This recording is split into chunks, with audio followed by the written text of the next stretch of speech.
Today I'm going to show you how to load both an automatic and a manual film camera. So let's look at our film first.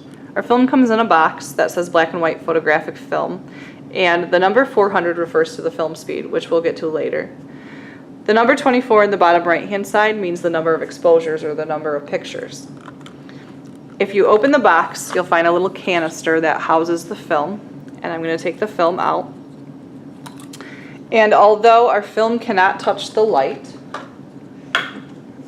there is going to be a little bit of a tail that's coming out of the film can. Okay, and that's normal because that will help us load our film. But the rest of the film is deep inside here where light cannot get to it. So let's talk about a manual camera first. If we look at the manual camera, this is the lens. This is the shutter button that takes the picture. There's also a crank for advancing the film so you can take the next exposure. On the left side, there is a knob and there is a little dial. And you want to make sure that the little white notch, or it might be a red mark on a different camera, is lined up with the correct film speed. So I can see that this one, right where my finger is, says 400 speed film, so it's already set.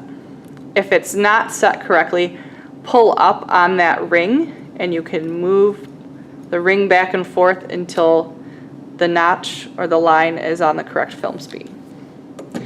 To open the camera back, you're going to pull up on the knob and you should see the door swing wide open. The film goes on the left side and we pull it across and we load it into this side. There are a lot of slots in this plastic piece right here. And this piece in the middle is the shutter, the actual part that opens when a picture is taken. So make sure that you don't touch this because you can damage it easily. So to load the film, I'm going to keep the door open. I'm going to pull the knob up, make sure that is staying up. And you should see the dark side of the film and it should make like an L shape. Next, I'm going to close the knob and pull the film to the opposite side, and I'm going to be wedging the film in one of those slots. So sometimes this can be a little tricky, sometimes it doesn't go in right away, but you want to make sure that you really wedge it in there good. Okay, and so now I'm going to snap and crank is what I like to call it. You're going to pull this around, and if you don't see the tail coming around the other side, that means it might not have been loaded properly, which you can see this popped out very easily, so it was not. So I'm going to go ahead and make sure this time I really wedge it in there.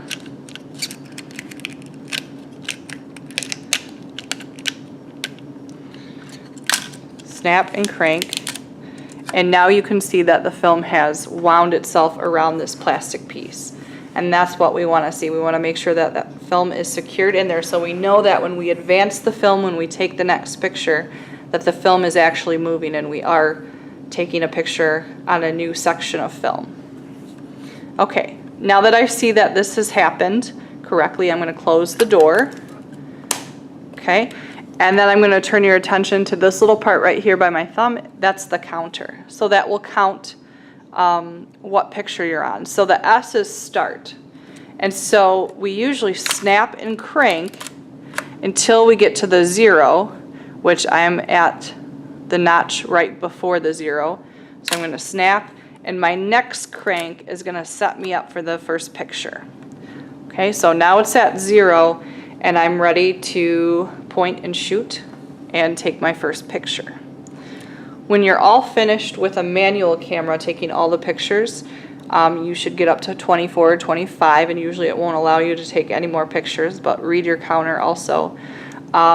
Do not attempt to take your film out. You're going to keep it in the camera until you bring it back and learn how to reel your film up. So at this point, we're ready to take pictures. When I'm finished with taking pictures, I am not going to open the back of the film camera. You never want to do that because the film can get exposed. So at this point, I'm finished, just ready to take my pictures. The next type of camera is automatic, which is a little bit easier to use. So this is an automatic camera, and you can see there's a little more technology involved here. The lens is up here. Okay. One thing I want to turn your attention to on the lens is this little switch, and it says AF MF, and AF stands for autofocus and MF stands for manual focus. So for easy picture taking, make sure it's on auto. Manual is where you actually have to focus it. So if it's not focused and you take a picture, it will turn out blurry. So let's keep it on autofocus. The camera opens by this little switch right here.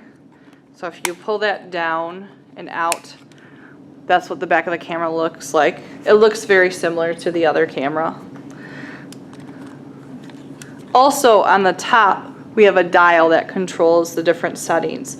Right now, this little line is next to off, so the camera is off. When you're loading your film, always keep your automatic camera off. So these require batteries, unlike manual cameras. All right, so let's get to the film part. Again, I'm loading it in the same manner. I've got the L shape, I've got the dark side of the film up. The film goes on the left side. Okay, and you can see down here it says film and there's a triangle. So what that's trying to tell you is that you should pull your film out and try not to touch the shutter. And you're gonna sort of wedge your film down where that arrow is. So it should curve around this plastic cylinder, and your film should lay mostly flat.